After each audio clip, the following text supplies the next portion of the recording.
পৃথিবীর ম্যাপটা দেখেন, 1945 সালের আগে ইসরায়েল নামে কোনো দেশ ছিল না। ইসরায়েল দেশটাই ছিল না। এই ইহুদি দলগুলি, এই দলগুলিকে সন্ত্রাসী বলে ডাকতো ব্রিটিশরা। তারা একটা ইহুদি রাষ্ট্রের জন্য লড়ছিল। পরে তারা শক্তি দিয়ে ইসরায়েল দখল করে আর প্যালেস্টাইনিদের তাড়িয়ে দেয়। এখন এই লোকগুলি প্যালেস্টাইনের লোকদের বলছে, যাদের দাবিটা আরো জোরালো, তাদের দেশ ফেরত চায়। এখন তাদেরকে সন্ত্রাসী বলে ডাকছে ইসরায়েলিরাই। চিন্তা করেন, হিটলার 60 লক্ষ ইহুদি মেরেছিলেন। তিনি ইহুদিদের বের করে দিয়েছিলেন। তারা প্যালেস্টাইনে যাবে কেন? প্যালেস্টাইনিরা তাদের জ্ঞাতি ভাইদের আমন্ত্রণ জানিয়েছিল।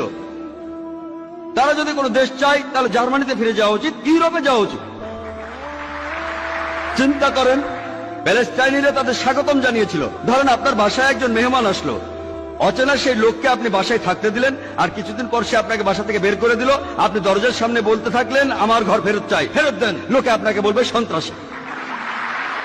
ঠিক এই ঘটনাই ঘটেছে। আজকে এই প্যালেস্টাইনিদের সন্ত্রাসী বলা হচ্ছে কেন? তারা তাদের দেশ ফেরত চায়।